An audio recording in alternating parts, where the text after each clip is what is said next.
रौंद डालो मन की वासना को। बहादुर आदमी चोट लगने पर और खूंखार होता है। कायर आदमी एक बूंद खून देखेगा दैया रे भाग गया। तो ये कायरों का मार्ग थोड़ी है, सूरवीरों का मार्ग है। और ये कायर पुरुष घबरा के भागता है, योद्धा ताल ठोकता है। डरो मत, घबराओ मत, गिर जाना भी यहां दौड़ना है।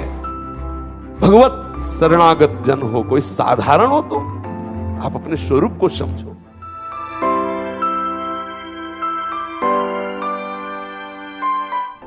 सावधान होकर के उपासना में लगो। मर जाओ किंतु प्यारे का चिंतन न छूटने पावे। इतना भी कष्ट आ जाए कि प्राण निकल ले तो भी हम अपने प्यारे का चिंतन। ये कैसे बैठते हो कि तुम्हें काम क्रोध का इतना लंबा चिंतन हो जाता है कि आप विचलित हो जाते हो। कितने खाली हो आप, जरा विचार करो। स्फुरना होना बात अलग है, आप उसमें डूब गए, आप उसकी चेष्टा में आ गए। मतलब कितना अंतराय है आपके भजन में। बातें बनाने से नहीं बनेगी बात।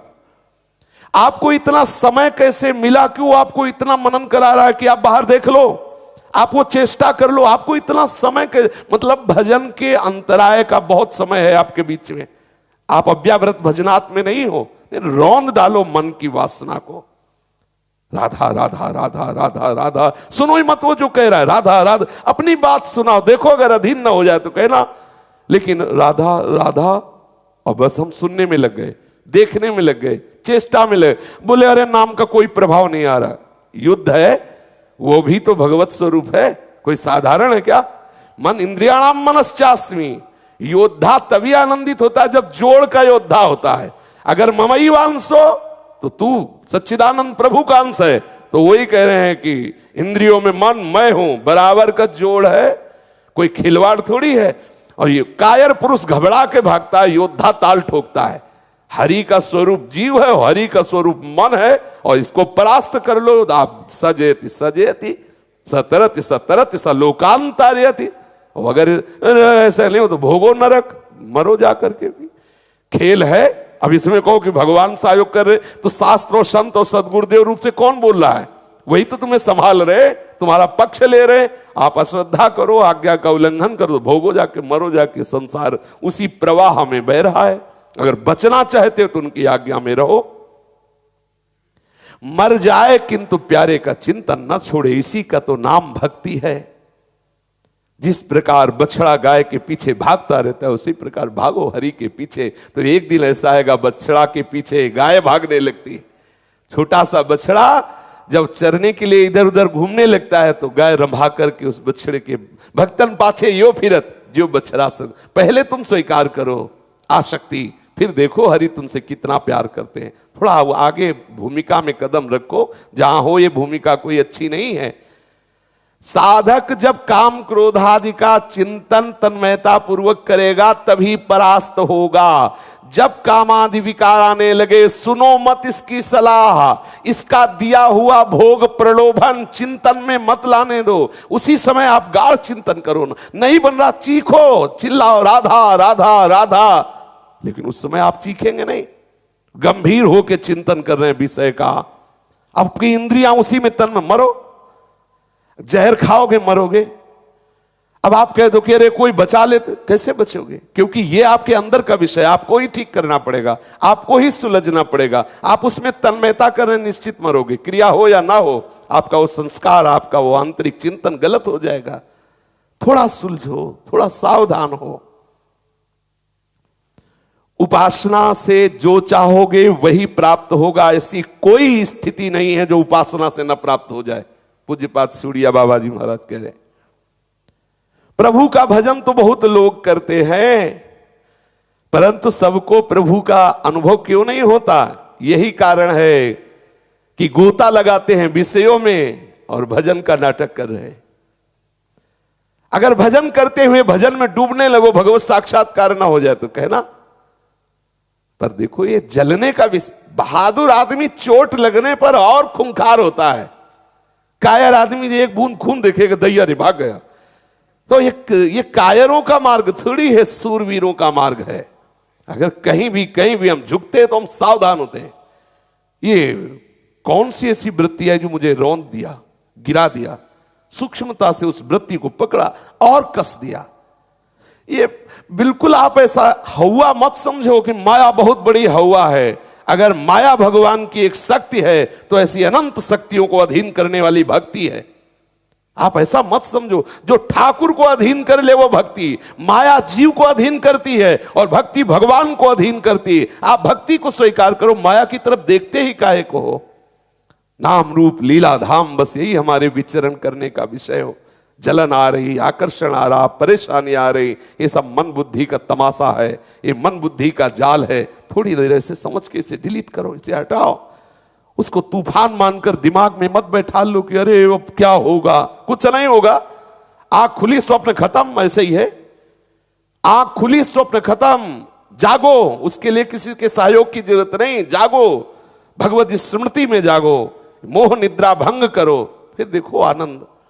डरो मत, घबराओ मत। गिर जाना भी यहां दौड़ना है। अगर गिर भी गए तो अनुभव करो कहां से फिसले, वहां से आप सावधान हो। ये ऐसा खेल नहीं है कि आप निराश हो जाएं, आप परास्त हो जाएं। नावे भक्ता प्रणश्यति, पहले हरि बोल रहे। करो सदा तिनके रखवारी, जिम बालक राखे मातारी। हरि बोल रहे, मुझे डरना क्या, मुझे और उत्साहित होकर हरि का बल लेकर के इन विकारों को परास्त करना है। डूबो, भजन में डूबो। देखो गोता लगाने वाला भजन 6 महीने में भगवत साक्षात्कार कर लिया ध्रुव जी ने।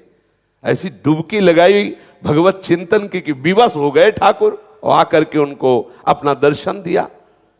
ये पागलों की तरह साधक घूम रहा है, वो किसी से असली अनुराग नहीं कर पा रहा। जैसे पागल कुत्ता होता है ना, इधर उधर भटकता रहता है, ऐसे वो साधक का मन पागल कुत्ते की तरह भटक रहा है। ये विषय, ये विषय, ये चिंतन, वो अरे आप समझो, भगवत शरणागत जन हो, कोई साधारण हो तुम, आप अपने स्वरूप को समझो। भजन परायण, आसनों पे बैठो, मन को मारने के लिए निरंतर भजन स्मृति, सूक्ष्म आहार, मौन, गंभीर, निरपेक्ष, अंदर से जितनी वृत्तियां सबसे निरपेक्ष, कोई परेशानी। तू दिन भर काम चिंतन कर मन, मुझे कोई परेशानी नहीं। राधा राधा राधा देखते अपने आप अधीन, उसको छूट दे दो, जा, मैं तेरे पीछे डोलने वाला नहीं। कर चिंतन, तू विषय चिंतन कर, मेरे बिना तू करके दिखा क्या करता है। राधा राधा राधा राधा, परास्त हो जाएगा। ये नहीं हम केवल प्रवचन कर रहे हो, ये जले हैं, यात्रा चले हैं, ये यात्रा चले हैं। 13, 18, 22, 30, 35, 40, 45 और आपके सामने बैठे, पूरा जीवन इसमें। पर गुरु कृपा से, संतों के सत्संग से, शास्त्र कृपा से बात समझ में आती रही। हर बात सहने से दूर हो जाती है। सहन करो, शिकायत मत करो, उस विषय में बोलो मत, उस विषय में प्रश्न मत करो, उसका महत्व ही मत रहो, नष्ट हो जाएगा, खत्म हो जाएगा। और उसको आप बार बार चिंतन करेंगे, बार बार उसका महत्व रखेंगे। अरे काम आ गया, अरे अब तो नष्ट हो गए। वो आया इसीलिए था, तुम्हारा चिंतन छुड़ाने के लिए, तुम्हें भगवत विमुख करने के लिए। कभी कभी गुणों के चक्र से ऐसा होता है, बहुत भजन में मन डूबता है, कभी कभी बिल्कुल भजन में मन नहीं लगता। तो ध्रुवदास जी लिख रहे हैं, कबहू तो थोरो भजन, कबहू होत विशाल, मन को धीरज छुटे नहीं, गाय न दूजी चाल। धैर्य पूर्वक करो, नहीं भजन हो रहा कोई बात नहीं, लेकिन बुरे आचरण नहीं होने देंगे, मनोरंजन नहीं होने देंगे, कुसंग नहीं होने देंगे, ठीक है। थोड़ी देर बाद देखना फिर डूब जाओगे भजन में। अगर हमारा मन भजन में नहीं लग रहा, कोई बात नहीं, बैठे हैं, गलत आचरण नहीं होने देंगे, शास्त्र विरुद्ध क्रिया नहीं होने देंगे। मन तुझे जो करना है कर, राधा। थोड़ी देर बाद देखो, ये सब अनुभव की बात, थोड़ी देर बाद मन फिर आ जाता है, फिर शांति, फिर तदात्म। अब अगर वो मन नहीं लग रहा, बोले चलो थोड़ा बाहर घूमे, आंख चराना शुरू कर दिया, इंद्रियों को चराना शुरू कर दिया, भ्रष्ट होने के चांस उसी समय वो पकड़ लेगा कोई न कोई ऐसा जो आपको एकांत में भ्रष्ट कर देगा। इसलिए सावधान रहिए। बहुत बड़ा अवसर दिया है प्रभु ने भगवत प्राप्ति के लिए। ये पागलों की तरह चेष्टा बंद करो, असली वस्तु की तरफ लगो। ये पागल कुत्ते की तरह इधर उधर मन को भटकाना बंद करो। ये नानात्व में जब तक तुम्हारी बुद्धि रहेगी, वास्तविक तत्व का बोध नहीं होगा। सच्चा अनुरागी एक तत्व में लगता है, एक विषय में लगता है, वही वास्तविक भगवत अनुराग को प्राप्त होता है। एक, कल भी चर्चा हुई थी, एक पे अनेक से एक में आओ। निरंतर चिंतन से ही अनुराग होता है। वाणी से गुणानुवाद करो, हृदय से उन्हीं का चिंतन करो, नेत्रों से किसी और रूप में आसक्त मत हो, अपने इष्ट के रूप की तरफ देखो। ये जगत नाम की वस्तु ही नहीं है, केवल सियाराम ही सियाराम है। पूज्यपाद बाबा कह रहे हैं केवल सियाराम ही सियाराम है, बस सियाराम ही सियाराम है। भक्त और भगवान दोनों चिन्मय हैं। जब चिन्मय तत्व का चिंतन करता है तो भक्त का मन चिन्मय, बुद्धि चिन्मय, ये सब भगवत स्वरूप हो जाते हैं। घबराओ नहीं, खेल है खेल, तुम्हारी हानि होनी नहीं, पहले लिखित ले लो। नामे भक्ता प्रणश्यति, तुम्हारी हानि नहीं होनी इस खेल में, तुम्हारी विजय होनी, ये देख लो। प्रमाद करोगे पीटोगे पक्का है, प्रमाद मत करो। प्रमाद करोगे तो फिर सूत्र दूसरा लग गया।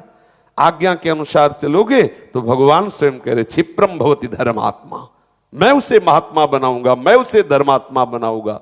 साधुरिव समंतव्या सम्यक व्यवसिता हिसा, उसे आज से ही साधु मानो क्योंकि उसने मेरा आश्रय ले लिया, अब निश्चित वो महात्मा बन जाएगा। भक्त और भगवान दोनों चिन्मय होते हैं।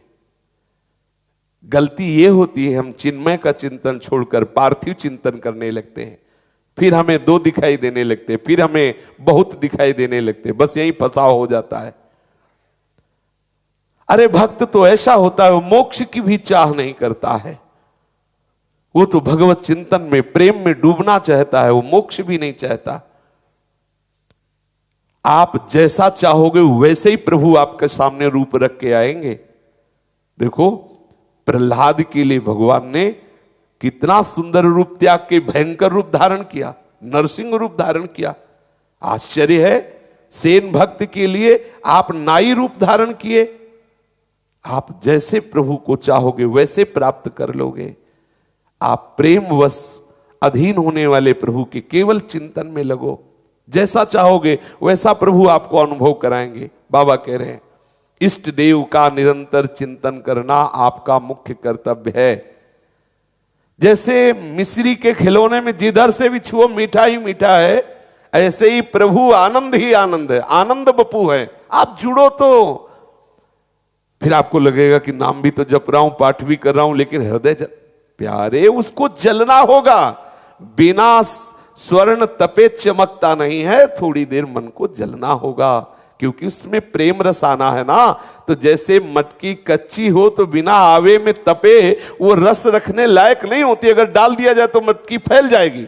ऐसे ही तुम्हारा मन रूपी मटका अभी कच्चा है, तो उसे ताप में तपाया जा रहा है। सहन करो चुपचाप, आप मन थोड़ी हो, थोड़ा सहन करो, पक्का होगा तो यही मन आपको आनंद में डुबो देगा। आप तो केवल इष्ट का चिंतन करो। भक्ति का आधार तो श्रद्धा और विश्वास है। श्रद्धा विश्वास से आप ये बात स्वीकार कर लो, प्रभु हमें बहुत प्यार कर रहे हैं, हम कभी परास्त नहीं होंगे, हम केवल प्रभु के चिंतन में लगेंगे, जितने भी कष्ट आएंगे उनको हम स्वीकार करेंगे। जब स्मरण के लिए किसी प्रकार की चेष्टा ना करने पर भी सतत स्मरण चले, तब समझना कि आप भक्ति का रंग आ गया है, अब भक्ति आई है, स्वाभाविक भगवत स्मरण हो रहा है। देखो जब ऐसी याद आ जाए, जैसे शरीर का आप ध्यान नहीं करते, शरीर का आप जप नहीं करते, पर शरीर को कभी भूल नहीं रहे, ऐसी जब भगवत प्रीति उदय हो जाए, भगवत स्मरण तार, भगवत चरणारविंद से इतना अपनापन, तब समझना कि भक्ति का रंग आ गया है। लगे रहो, घबराने की जरूरत नहीं। ये जो कर रहे हो ये भी ऐसा नहीं है, ये बहुत भाग्यशाली हो जो इतना कर रहे हो। अगर इतने पे अभी शरीर छूट जाए तो आप पीछे चर्चा सुन चुके हैं कि योग भ्रष्ट पुरुष की कोई ऐसी दुर्गति नहीं होती कि वो बादलों की तरह छिन्न भिन्न हो जाए। पुण्यवान लोकों में जाकर वो पुण्यों का भोग भोगने वाले जो बड़े बड़े पुण्यात्मा जन है, जिस सुख में आसक्त होकर भोगते, भक्त उनको अनासक्त भाव से देखता है। फिर श्रीमान कुलों में जन्म लेकर वो वहां भी अनासक्त होकर फिर भजन मार्ग से पूर्णता को प्राप्त होता है। हानि तो होगी ही नहीं, पर हम समय क्यों बर्बाद करें, हम ऐसी निराशा क्यों हृदय में लावें जो हमें नाम छुटवा दे, धाम छुटवा दे, भजन छुड़वा दे। ये मन की चाल यही है, माया की चाल यही है कि वो आपको आगे नहीं बढ़ने देगा, मान लो। इसीलिए प्रभु कह रहे मैं ये वो मनाधत स्वमय बुद्धिम निवेश है, दे दो मेरे को, मन को दे दो। गुरुदक्षिणा क्या होती है, मन को दे दो, अपने शरीर को दे दो, शरीर को आज से जो गुरुदेव आज्ञा करेंगे उसी के अनुसार चेष्टा, मन को गुरुदेव की आज्ञा के अनुसार ही संकल्प होगा, विपरीत नहीं संकल्प होगा। वाणी जो गुरुदेव आज्ञा कर रहे हैं वैसे ही हमारी वाणी का बर्ताव होगा। अब शास्त्र विरुद्ध भगवत विरुद्ध वाणी नहीं हो गए। आप कुछ समय बाद देखेंगे आपका हृदय परम शीतल परम शांत हो गया। भोजन करते समय बहुत बार आई है बात, ये अच्छा भोजन है ये बुरा भोजन है, ये भेद हटा दो। गृहस्थ हो तो सात्विक साधारण स्वादहीन भोजन पाओ, विरक्त हो तो जो रूखा सूखा पकवान और सूखा जो भी मिल जाए अपने नियत घरों में वो मांग लिया और उसे चुपचाप खा लिया स्वादहीन होकर के और स्वल्प मात्रा में। इस मुख में जो ये जिह्वा है इसके दो कार्य हैं, एक रसेंद्रिय एक वाकेंद्रिय। जो हितकर सत्य बोलता है पवित्र भोजन अल्प मात्रा में पाता है वो अजिभ्य कहा जाता है। जिह्वा होते हुए भी अजिभ्य कहा जाता है, अर्थात वो ऐसी मौन धरा को प्राप्त हो जाएगा जहां कोई संकल्प विकल्प नहीं है। जो साधु जो उपासक अद्य जातम यथा नारीम तथा षोडश वार्षिकी, बहुत महिमामयी बात है। सत वर्षा च यो दृष्टवा निर्विकारा ससंड कहा। जो साधु जो साधक ऐसी स्थिति बना लेता है कि आज उत्पन्न हुई बालिका में और 16 वर्ष की बालिका में और 100 वर्ष की वृद्धा में समान चेष्टा रहती है। जैसे छोटी बच्ची अभी प्रकट हुई है, क्या विकार रहेगा आपको? ऐसा तुम्हारा अभ्यास होना चाहिए। अच्छा, अपनी जवान बहन अपने घर में होती है, क्या काम होता है क्या तुम्हारे अंदर? बहुत ही राक्षस होगे तो बात अलग है। आपकी बहन आपकी बेटी आपके घर में रहती है क्या? तो आप सोचो, कोई आप जंगल में हो, ऐसा कोई घर नहीं होगा जिसमें माताएं बहनें ना हो। क्या आप वहां काम भाव रखते हैं? वहां तो भाव ही नहीं आता कि ये स्त्री है, भाव ही नहीं आता कि ये स्त्री है। अपनी बेटी पे अपनी बहन पे भाव आता है क्या स्त्री है? नहीं, वो तो मेरा बच्चा है, मेरा ऐसा भाव आता है। एक सांसारिक भाव निष्काम बना करके आपको वहां रख सकते हैं। तो भागवतिक भाव, आप ऐसे भाव से युक्त हो जाए कि आज की प्रकट हुई बच्ची, 16 वर्ष की जवान बच्ची, 100 वर्ष की वृद्धा, तीनों में समान भाव हो। अर्थात ऐसी स्थिति प्राप्त होने पर आपके अंदर काम चेष्टा ना हो, ऐसी स्थिति हो, ऐसी स्थिति बनाओ, ऐसा भाव धारण करो। होता है, ये कुछ दिन की लड़ाई है, अगर लड़ गए पार हो गए तो स्फुरना ही बंद हो जाती है। ऐसा थोड़ी कि जीवन भर जल, और अगर नहीं पार हुए तो 90-95 वर्ष की अवस्था में भी इंद्रिया काम नहीं करती पर चेष्टा होती है। ये अनुभव की बात है, हमने बात की है। हमने सोचा जब नवीन अवस्था थी, क्योंकि सबको इस युद्ध में तो लड़ना ही होता है, ऐसा थोड़ी कि आप ही जल रहे हो और अपने को जलन नहीं, बावरा कर देता है, सबको एक बार रुला देता है, चीख चीख के पुकारना होता है प्रभु कैसे बचे। बड़े बड़ों को मन में आया कि ये सब 30-40 तक की झंझट है। छोटे थे, मन में आया कि ये 30-40 तक होता होगा, इसके बाद तो एक 92-95 वर्ष के ब्राह्मण साधन करते हुए वयोवृद्ध थे, उनसे एकांत में मिले। उनका बाबा नाराज मत होना जो मैं पूछ रहा हूं, तो उस समय ब्रह्मचारी जी कहते थे, क्योंकि नैष्ठिक ब्रह्मचर्य की दीक्षा लेने पर संन्यास मार्ग में सब तो उनका ब्रह्मचारी जी नाराज होने की क्या बात आप पूछेंगे? तो उनका बात ये कि मुझे लगता है कि 30-40 में काम वेदना समाप्त हो जाती होगी, क्या ये बात सच्ची है? तो उन्होंने कहा ब्रह्मचारी जी 95 वर्ष की अवस्था है हमारी और मन की दशा वही है, शरीर काम नहीं करता। निराश हो गए। हम कहा मतलब अवस्था से संभलने वाली बात नहीं है, ये भजन से संभलने वाली बात है, साधन से संभलने वाली बात। तो ये कभी अगर कोई सोचे कि अवस्था आगे आएगी और आप ठीक हो जाओगे तो बेकार की बात है। मतलब 85 और 90 वर्ष की अवस्था में भी वो अपने साधन विहीन आचरण करते हुए पाए गए। वो मतलब भ्रमण करते समय ये सब देखने को मिलता है, अनुभव करने को मिलता है। आश्रमों में एकदम पागल बन करके चुपचाप रहो, हर चेष्टा आपको दिखाई देगी। और ऐसे ही भ्रमण जब किया जाता है तो ऐसे किया जाता है, एकदम पागल बन के रहा जाता है। वो यही समझे कि एकदम पागल, इसको कोई ज्ञान नहीं हो, तुम पूरी सूचना सब पता चलेगा, कौन किस आचरण से युक्त है, कौन कैसे चलता है, कहाँ है, और चतुरता से निकलते रहो, आगे बढ़ते रहो, और वहां ये शिक्षा लो कि किस आचरण के कारण ये गंदगी है, किस वृत्ति के कारण ये अपने आप को नहीं संभाल पा रहा है, और साधक आगे बढ़ता रहता है। तो एक सूक्ष्मता की बात समझ लीजिए, इस पर आपको विजय पाना है, ना कि अवस्था से जाता है, नहीं जाता अवस्था से। कैसे विजय पाना है? आज ही निश्चय कर लो, मुझे नहीं भोगना, क्योंकि ये मेरा सुख नहीं है, ये इंद्रियों का विलास है। सच्ची मानना, एक बार तो इतना तूफान आएगा कि आपको लगेगा कि ये परमार्थ हुए, बाबागिरी हो, ये भजन सब आग लगे जाके, ऐसा आएगा। और अगर आप तैयार स्थिति में सहते गए तो एक दिन ऐसा आएगा कि आप स्फुरना होने की भी गुंजाइश नहीं रह जाएगी आपके हृदय में। देखना, आप देख, लेकिन है बहुत बलवान, ऐसा भी मत समझ लेना कि ऐसे अगर हिम्मत करके नहीं चलोगे तो फेल हो जाओगे।